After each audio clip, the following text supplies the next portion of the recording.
Hello, guys.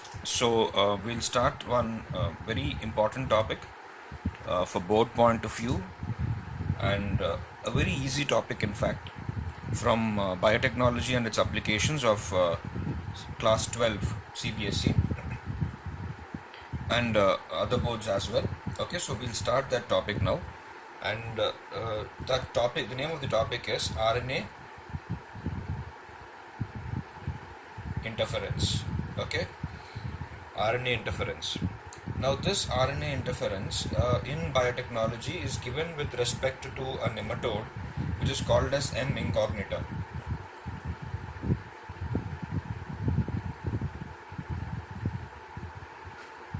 Okay, so first let us understand what is this RNA silencing or what is this RNA interference technology. First, let us understand the technology and then we'll move forward with what is the process of how we apply this to the plant biotechnology. Okay, first let us understand one basic thing that we all know, the central dogma where DNA is on transcription produces mRNA and mRNA on translation is going to produce protein. Okay, so we know this basic fundamental thing. Now, one important thing that we should understand here is this mRNA has the information, okay, to form protein, correct? Now, if you don't want this protein, okay, by any reason, for any reason, if this protein has to be production of this protein has to be inhibited or stopped, or you don't want the production of this protein, then okay, we can silence this mRNA.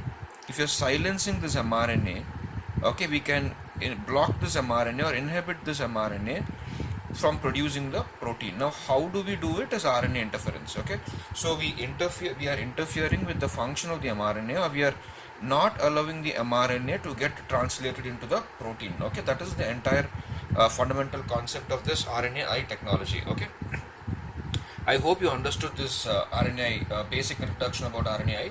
So let us proceed further and see what this incognita is. Guys, this is a nematode and it causes infection to the roots. Okay, it causes infection to the roots, and it forms something called as the root knots. Okay, it will form something called as the root knots. So what is going to happen is the roots will crack. Okay, and the plant will not be able to absorb enough amount of nutrients, etc., as a result of which the plant is going to die, and usually it is a loss to the farmer. Okay, so this is against this nematode, a technology has been developed which is known as the RNA interference technology. Okay, and what we actually do in the RNA interference technology, I just now told you, this is an mRNA. If this is an mRNA which is producing a specific protein, okay, this mRNA is silenced. Okay, this mRNA we give one more sequence, okay, complementary sequence, as a result of which this mRNA will get silenced. Okay, or this mRNA will not be able to produce protein. Guys, remember, if the mRNA has to produce a protein, it must be in what form? It must be in the single stranded form. Only then we'll have the binding of the we have the binding of the ribosomes. Okay, and it is translated, correct? If the mRNA is not single stranded and it's become double stranded due to complementary binding, then the ribosome cannot bind, and when the ribosomes cannot bind, proteins are not made. There is no protein synthesis. Okay, so we are blocking this mRNA by adding additional nucleotide sequences which are complementary to that mRNA. Now we will see that process, how it actually goes. Okay,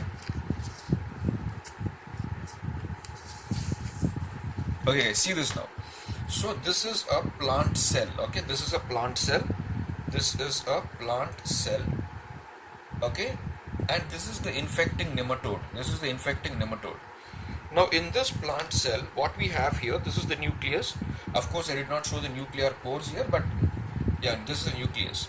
Now what we actually do is, in this technology, what we actually do is, we introduce a double-stranded nematode-specific DNA into the cell. Okay, we will introduce a double-stranded DNA, and this double-stranded DNA is specific to this nematode.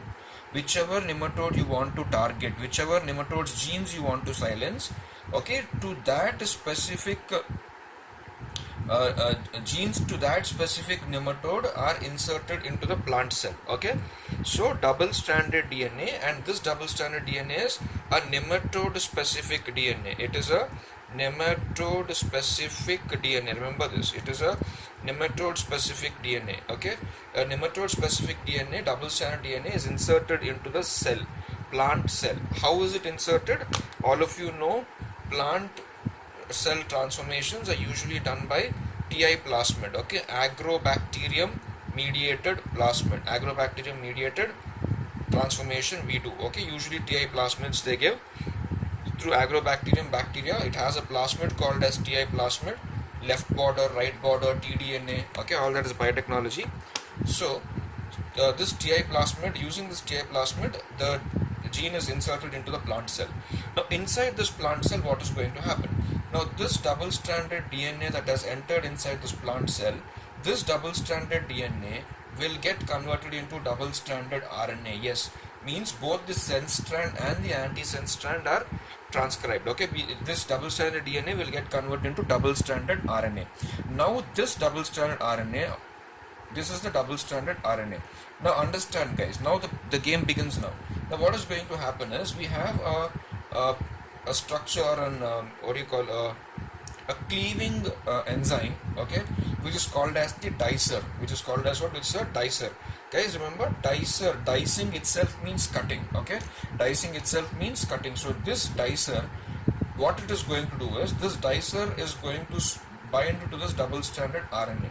Okay, now this dicer is going to bind to this double stranded RNA, and what this dicer is going to do is, this dicer is going to cleave this double stranded RNA into smaller fragments. Okay, now what is this dicer doing? This dicer is going and binding. See here, this is the dicer binding.